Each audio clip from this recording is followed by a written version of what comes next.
I think a lot of people tend to overcomplicate the learning process, but if you start off by identifying what it is that you want to achieve, make it something realistic, but something that still pushes the boundaries a little bit. It can't be too easy, and you build a plan around that, and then you allocate time to it, and then you just dive in and make a start. You'll be amazed at what you can achieve. You're listening to The Growth Booth, the show focused on achieving lifestyle freedom through online businesses. Whether you're looking for step-by-step strategies to start building an online business, simple game plans to grow your business, or proven lifestyle freedom frameworks, you are in the right place.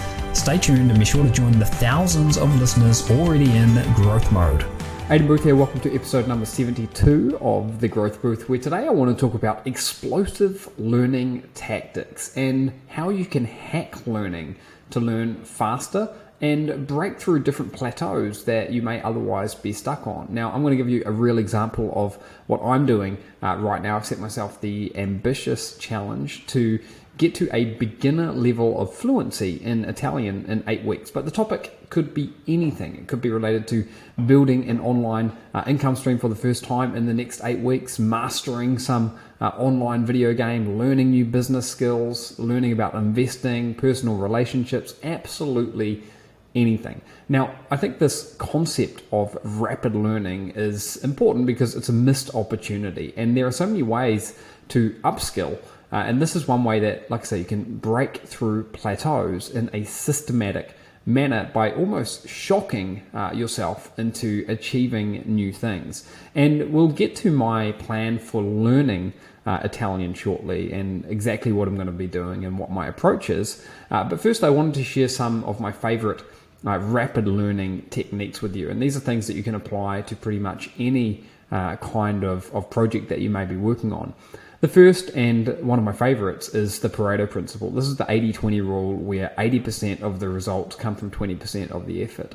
And in terms of learning, for me, and learning a language, it could mean focusing on the most essential concepts. So for me, learning a language, that might be speaking and listening over writing and reading, because that's where I want to get to in the next 8 weeks. But for you, if you want to apply this to what you're doing, just think about the most essential concepts or skills that are going to have the highest or biggest impact on the end result. That's applying the Pareto principle, and it works every time. And you can take this even further and apply the 64-4 rule, where 4% of the effort gets 64% of the result. And I'm also going to be trying to apply that to myself here as well.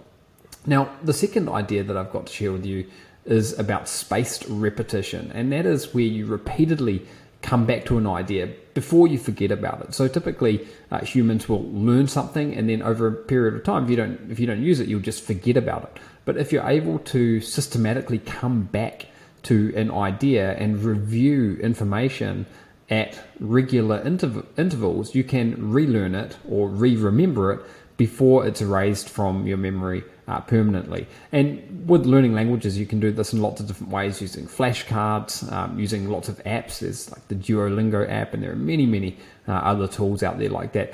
But you can use this idea in almost any area or any project, just by repeatedly coming back to it and practicing what you're learning and reminding yourself of the concepts. And another example for you here is I do this with swimming, with swim training. I've been swimming for many years, and I will regularly come back and do different drills to make sure that I'm swimming with the right kind of technique. And this is something that, gets built into you, ingrained into you over a period of time. But when you're learning something new, by coming back to it regularly, that's where you really become a master at that craft.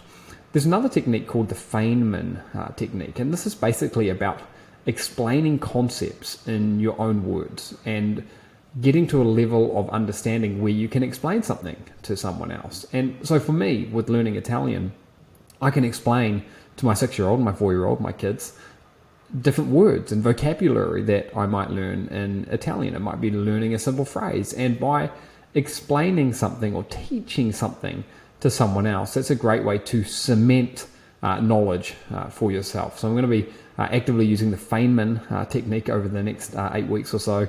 And then the fourth tip I've got here for you for explosive growth and learning is to adopt a growth mindset, which this whole show is about adopting a growth mindset, really. That's why it's called The Growth Booth. And there have been a lot of studies around this. One by Carol Dweck from Stanford University states that the growth mindset is the belief that abilities and intelligence can be developed with some effort. So via brute force, by deliberate actions, you can grow. And this is something that I absolutely believe because I've seen it for myself many, many times over. And there are 5 different parts to this. The first is embracing challenges. So people with a growth mindset embrace challenges and see them as opportunities to learn and grow rather than just as insurmountable obstacles. So for me, I'm traveling to Italy in 8 weeks. That could present a problem or an opportunity. I'm seeing it as an opportunity to quickly learn a new language. Persistence in the face of setbacks is another one. And people with a growth mindset understand that setbacks and failures are a natural part of the learning process and not a definitive judgment of their capabilities. So I'm going to make a ton of mistakes when I'm trying to learn Italian. I'm going to have conversations where I say things which might be downright embarrassing, but I'm going to learn from those. And I'm going to persist in the face of those mistakes. And the same is true for online businesses or any other projects. When you're learning something, you should expect to make mistakes and understand that they're part of the process. Effort as the path to mastery. Now, people with a growth mindset believe that effort is what makes us smart or talented, not necessarily something that you're born with, but practice and consistent practice leads to mastery and success. Learning from criticism is something else that people with a growth mindset tend to adopt, and this is where you are open to constructive criticism and actually welcome it and don't look at criticism as a personal attack, but rather see it as valuable information that you can improve upon. I see a lot of people oftentimes are quite defensive, and if they would turn that defensive mindset into a learning opportunity, they'd probably be able to do a lot better in their lives or their projects as a result of that. And then finally, finding lessons and inspiration in the success of others. And this is something you can definitely adopt in the online business space, where you've probably seen and heard about many, many people who have built amazing online businesses, but not just in the online business space, in all kinds of different areas: personal investing, relationships, and in my case, right here, learning a language. I know that other people have done it. I know that I've done it in the past as well at a different point in my life, and I can do it again. So finding inspiration in other examples of success. Now, the fifth idea that I've got here for explosive growth is around becoming a sponge. And this is absorbing information in a number of ways. Now, I can learn Italian with a tutor. I can learn it with books. I can learn it with apps. I can learn it by going to websites. I can learn it by going to conversation groups. I can learn it by listening to podcasts. And by using a whole range of these different ideas, I'm going to pick up lots of different things in different ways, and they're going to help me build and achieve the level of fluency in Italian that I want. And the sixth idea that I've got for you here, which can really encourage explosive growth in learning, is making it public. So here I am right now on the Growth Booth podcast, making public that in the next 8 weeks, I'm going to be aiming to get to a beginner level of fluency in Italian. And I'm sharing this not just with you guys on the show, but I'm sharing it with my friends and family members, people who I see every day. And I'm putting myself in a corner where there's no way out. I'm either going to succeed and have a good crack at this, or I'm going to be a failure at my project here. But the only way I could fail is if I don't follow through and do it. And I know that I'm going to do this, and making it public helps all that little bit more. This episode was brought to you today by The Mind Game. If you want to learn about a 66-day game plan and the secret formula responsible for generating over $100 million in online sales, then head over to thegrowthbooth.com/mindgame today, and you'll find out about a program that I've put together that walks you through a framework that I have used to personally generate over $100 million from my online online businesses, and how you can tap into the exact same secrets that have been used by mega millionaires and the most successful people in the world today. So you can find out more at thegrowthbooth.com/mindgame. Now back to the episode. Why do I want to learn Italian? I'll give you a little bit of my background here, and then I'll get into the steps that I'm going to be taking. And as I share this with you, I want you to think about how you could use this or similar steps to come up with an explosive growth learning plan of your own. So for me personally, I am Italian, actually, which may be hard to believe because I certainly don't look or sound Italian. But my wife, who is from Argentina, has got an Italian passport. Her grandma came to Argentina after the Second World War and has been able to pass her Italian passport down through the generations to my wife's mother, to my wife, and by me being married to my wife, to me, and to my kids as well. So that's been a pretty unexpected gift that I never thought I would have. And I've learned to really love the Italian culture. It's all throughout my wife's family here. I've been to Italy multiple times and I absolutely love it. I love the language, and my kids are also learning Italian as a third language at school right now. So that's interesting, and I think that Italian is going to be, one way or another, a part of my life in the future, and I'm happy about that. It's a hobby. So that's kind of why I want to learn it. And also in 8 weeks' time, I'm going to be spending a couple of weeks in Italy, and I want to be able to get there and do better than what I did on my last trip to Italy, which is where I was, sort of rumbling through and using a mishmash of English and Spanish to kind of get by, probably sounding like a complete moron. But that's fine. It was a starting point. So again, I've got this objective of getting to a level of basic fluency where I can hold a conversation, I can order things at a restaurant, I can ask for directions, I can do a check-in at a hotel, I can explain a little bit about myself in simple terms to someone that I might be meeting for the first time. That's the level that I'm wanting to get to. It's a beginner level of fluency. So I know this can be done. I know I can reach this in a period of 8 weeks. I actually did that with Spanish in the past when I came to Argentina. I was learning Spanish in intensive classes for 10 weeks, and I was studying 4 hours a day. And this was 18 years ago. So I was a lot younger. My brain was probably a bit sharper, and I was doing it 4 hours a day, which is not something I have time for now. However, I do have the benefit right now of having more life experience to draw on.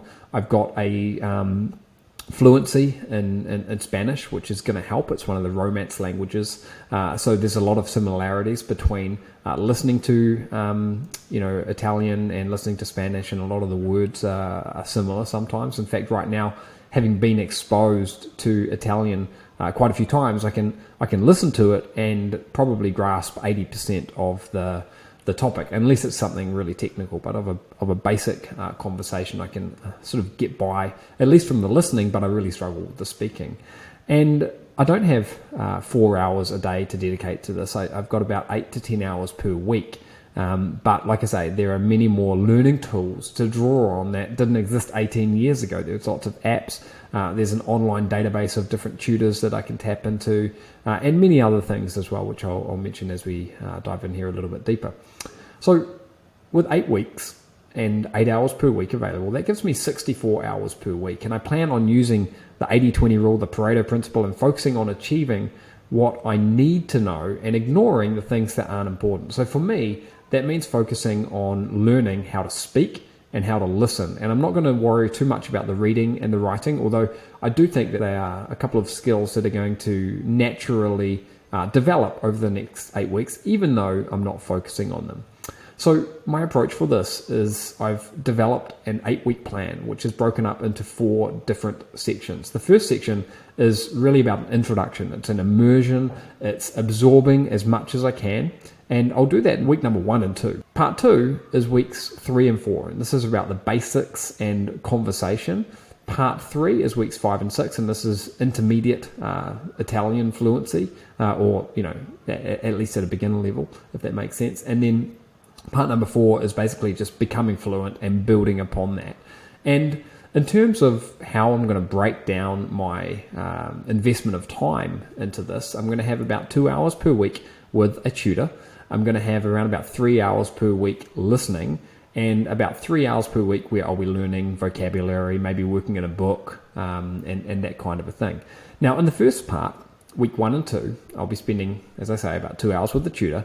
And I've been able to find a wealth of tutors on a website called Italki, Italki. And this is where I'm able to find people who are fluent Italian teachers, and I can hire them on an ad hoc basis for a couple of hours per week, and it might be $10 an hour, $15 an hour, but it's very affordable. And these are people who are actually tutors and do this for a living. And I'm going to spend a couple of hours per week with them, and probably over the course of the 8 weeks, I'll try to spend more and more time with them, because it's the speaking that is really going to help me cement a lot of the ideas here, and that's the ultimate objective that I've got anyway. I'll spend about 3 hours each week listening to Italian, and I've started doing this already. I started this yesterday. I found a podcast called The Teacher Stefano Show, and this is a guy who is an Italian teacher, and he speaks in a very clear way about basic concepts, and it's been amazing just being able to go through that and listen to things and remember words that I've heard in the past but have maybe long since forgotten. So this is a great way that I'm going to be increasing my vocabulary and becoming comfortable listening to Italian. And then I'll spend another few hours working on my vocabulary. Now, in the first couple of weeks, my speaking is going to be minimal, but that's fine. I'm building a foundation, and I'll build upon this in the future and the upcoming weeks as I've got that foundation established. In terms of scheduling, I think this is really important. I've added time slots to my calendar so that I know that I'm going to do 2 90-minute slots, or 3 hours each weekend for the next 8 weeks. And in addition to that, I'm going to be doing 5 hours between Monday to Friday. So 8 hours total, maybe a little bit more if I can squeeze some more in. And I've got that booked into my calendar. And allotting time to things that are important is a good strategy, because that makes it more like a commitment. And if I put something in my calendar, I treat it like a doctor's appointment. Like, I'm going to be there. I can't miss it. I'm going to make sure I turn up to each appointment. And also keep in mind that, some of these appointments that I'm talking about are going to be real deal appointments with a tutor. It's not just, I'm going to be spending from 9 a.m. to 10 a.m. working on my vocabulary. I might be spending from 9 a.m. to 10 a.m. meeting with someone online to practice learning Italian with them. So that's a part of accountability. And I think accountability is really important in projects like this, because, and this is why, by the way, coaching works so well, because if you've got an accountability partner, if you've got a coach, or in my case, a tutor, there's no place to hide. You either show up and you do the work and you've done the work, or you don't. You can't hide from that. And I remember back to when I was learning Spanish for the first time, there were 4 students, me and 3 other students, in one small classroom with one teacher. And I couldn't, doze off to sleep or sort of hide from my responsibility to get involved. I couldn't sit at the back of a lecture theatre with 200 people and just sort of be invisible. I was right there. And this is going to be similar in this instance. And it's always the case when you're working one-on-one with a coach, which is, I think, why it works so well. So that's an overview of what I'm going to be doing. You can use this approach for yourself in pretty much any area of life. I think a lot of people tend to overcomplicate the learning process, but if you start off by identifying what it is that you want to achieve, make it something realistic, but something that still pushes the boundaries a little bit. It can't be too easy. And you build a plan around that, and then you allocate time to it, and then you just dive in and make a start. You'll be amazed at what you can achieve. And you can use this kind of approach for online business, maybe building a niche website for the first time, or starting to make money online for the first time, maybe making your first dollar online, and that could be a breakthrough which leads to millions more dollars coming in. Maybe building an e-commerce store for the first time. You could use it to master a hobby. You could use it for cooking. You could use it for fitness, to really shock your body into getting some new results that you haven't had before. You could use it for reinvigorating a relationship, personal friendships, personal finances, basically anything that you can imagine. And this is where you're taking a proactive approach and paving your own path, as opposed to just floating along in the current of life. And I think this is one of the things that separates people who achieve really impressive achievements versus people who are just sort of dragged along by the current of life. Because when you do something like this, when you make a commitment to improve yourself, you are making a deliberate action that is going to result in something new coming out the other end. And in this case, it's going to be a better knowledge of Italian for me. Immersion is something that is incredibly powerful when it comes to learning, and there are different ways that you can immerse yourself in learning. And I think a lot of it comes down to what you spend your time thinking about ultimately comes about. And if your mind is constantly exposed to something, and if you just keep thinking about it, then you learn it one way or another. That's why people often become experts in the things that are their hobbies, because they're thinking about it all the time, they're talking about it with their friends, and so on and so forth. And this is a strategy that I've used with investing, I've used it with fitness, I've used it with relationships, and many other things in my life, and it has never let me down. And I think it helps if you've got a really strong reason why, and a deadline for why you want to be doing something and when it needs to be done by, because this is the kind of thing that can get things moving so much faster. Now, the good news is that you can manufacture a deadline. You can, like for me, for example, I could have traveled anywhere, but I chose to go to Italy. And part of that was because I wanted to keep practicing my Italian. Now I've got a deadline. That plane is going to be leaving and I'm going to be on it. And I want to be able to fend for myself when I'm in the land of pasta and pizza and everything else that Italy has got to offer. So I've given myself a deadline, but I've manufactured that in a way. And coming up with a reason why, that was quite simple for me, because there are a lot of natural tie-ins with my life. So I thought that this would be interesting today, and hopefully you can see different ways, or think of different ways that you can use explosive learning in your own life to break through different plateaus and achieve something new. And just remember that you don't need to have massive improvement all the time. You can layer on 1% gains day after day after day, but these can compound on each other. So I'm talking about having 64 hours of learning over the next 8 weeks for something that is completely new to me. And I know that I don't know how good I'm going to get at the end of it, but I'm going to be a heck of a lot better than I am right now. And I'm going to be layering up, leveling up my knowledge in this area. So this is something that you can apply to all kinds of areas in your life. Now, that's a wrap. You can see show notes, you can download the transcript and all the other good stuff over at thegrowthbooth.com. This is episode number 72. Check out the other episodes that I've done recently. There are some really interesting ones there as well. Thanks for listening, and I will see you on the next episode of The Growth Booth.